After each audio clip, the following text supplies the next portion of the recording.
Ladies and gentlemen, welcome to the English news of Bình Phước Radio Television Station and Newspaper. I'm The Wang and now take a look at the headlines as usual. Bình Phước supporting wildlife protection.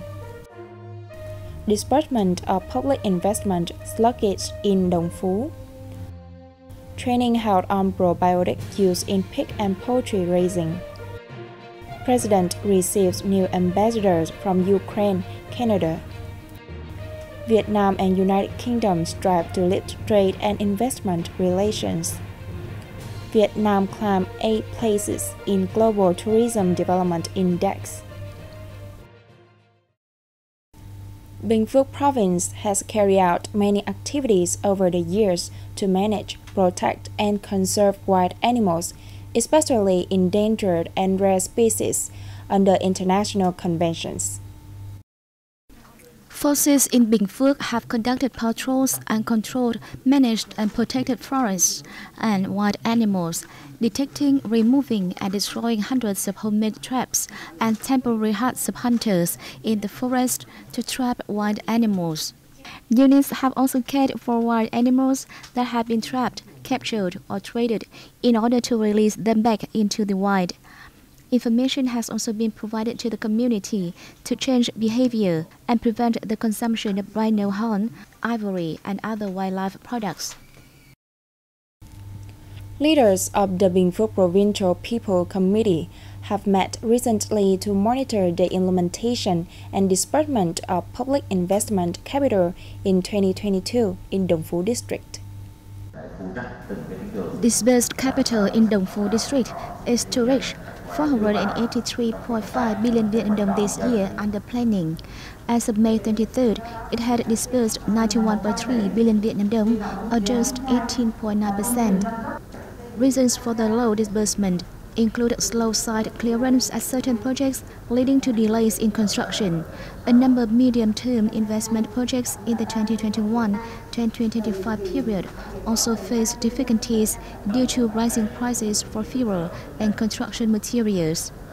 Vice Chairman of the Bình Phước Provincial People's Committee, Trần Văn My, suggested that the district make every effort to overcome the difficulties, speed up construction, and disburse public investment under the plan. District authorities need to take responsibility for ensuring the progress of investment projects. The Center of Environmental and Sustainable Development under the Vietnam Farmers Union and the Farmer Association of Bình Phước Province have held training on the safe application of probiotic in raising pig and chickens. A large number of pig and chicken farmers and veterinary facilities in Bình Phước received instruction on the use of probiotics in the breeding process and techniques in the prevention and treatment of diseases in livestock. At the same time, they heard of solutions for sustainable livestock development. Trainers emphasized that increasing the number of livestock and expanding livestock production must address any arising social problems and sustainably protect the environment. Knowledge imparted at the training will help farmers safely raise livestock and minimize any negative impact on consumer health and the environment due to the overuse of antibiotics and weight gain feed, to curb the damage posed by disease and contribute to ensuring farmer incomes.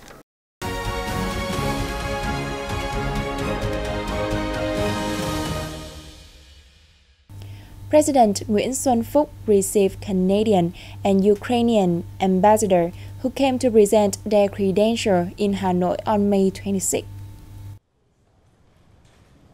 Meeting Ukrainian Ambassador Alexander Gaman, President Phúc thanked Ukraine for its assistance in ensuring safety for Vietnamese citizens in Ukraine. He informed the ambassador of Vietnam's decision to provide $500,000 in support for the people of Ukraine through the Red Cross Society and the United Nations, and is ready to cooperate in the reconstruction of Ukraine in the future.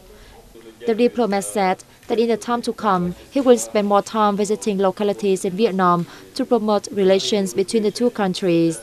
He suggested the two countries further boost trade as well as investment cooperation. Meeting with Ambassador of Canada, Sean Perry-Steele, President Nguyễn Xuân Phúc suggested that the ambassador work closely with Vietnamese ministries and branches to promote cooperation in priority areas such as post-pandemic economic recovery and growth. The Canadian ambassador said Vietnam and Canada have closely cooperated not only in the economic field, but also in education, national security and defense, and combating climate change. He affirmed during his term he will make greater effort to further enhance ties between the two countries. On May 26, Prime Minister Phạm Minh Chính hosted a reception for Professor Stewart Cole, resident of the Pasteur Institute in Paris, who is on working visit to Vietnam. At the meeting, Prime Minister Chính said healthcare is one of the bright spots helping promote the strategic partnership between Vietnam and France.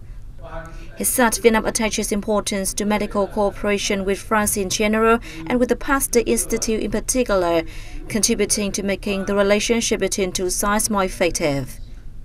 The Vietnamese government leader thanked the Pasteur Institute for its valuable support to Vietnam Pasteur Institute during the past time, especially its aid for improving SARS-CoV-2 research, surveillance and testing capacity. Professor Stewart Cole said his institute is willing to strengthen cooperation with the Vietnamese side in the health sector, especially in human resource exchange and training, conducting joint research projects, sharing research results, especially in the field of vaccines, medical crisis management, and promoting medical cooperation between two sides. Deputy Minister of Agriculture and Rural Development Phùng Đức Tiến said Vietnam wants to see more investment from the United Kingdom in high-tech agriculture, from cultivation to processing, preservation and disbursement of farm produce and foods. Deputy Minister Tiến made the statement when delivering an opening remarks at the Vietnam-UK Business Forum held by the Ministry of Industry and Trade and the Ministry of Agriculture and Rural Development in collaboration of the UK Department of International Trade in London on May 25th. The forum discussed prospects for trade and investment between the two countries' enterprises in agriculture, education, renewable energy and others.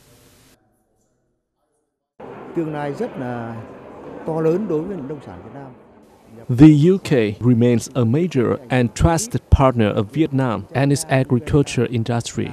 Agricultural cooperation between the two nations has made significant progress over recent years.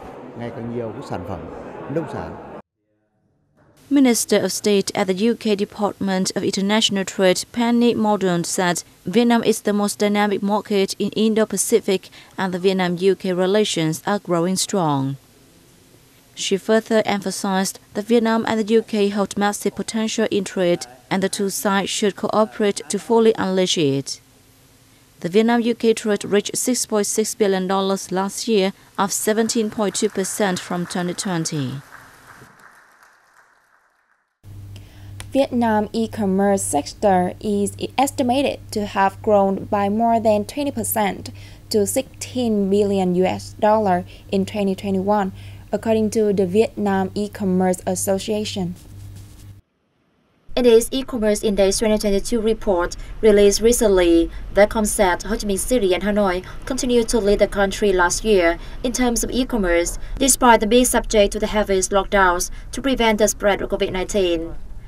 The emergence and development of shopping support platforms in the community will strongly promote online retail in the time to come, boosting the customer experience and creating jobs around the country, the report said. However, the rapid development of e-commerce in Vietnam depends greatly on the ability to attract investment capital to platforms in the online business ecosystem, as well as high-quality human resources. The report also forecast that growth this year may be the highest, yet thanks to control being exerted over COVID-19 and growth drivers from a second wave of development. Vietnam climbed 8th place against 2019 in the biennial Travel and Tourism Development Index, making it one of the world's 3 biggest improvers along with Indonesia and Saudi Arabia. Vietnam gained an overall score of 4.1 out of 7 points, rising by 4.7% to lift from the 60th place in 2019 to the 52nd place out of 117 economies in the 2021 index, which were released recently by the World Economic Forum. The index measures the factors and policies that enable sustainable and resilient development of tourism, from business, safety, and health conditions to infrastructures and natural resources, among others. The WEF report ascribes Vietnam's improved ranking to its achievements in COVID-19 pandemic prevention, flexible adaptations, as well as continuous efforts to develop safe tourism.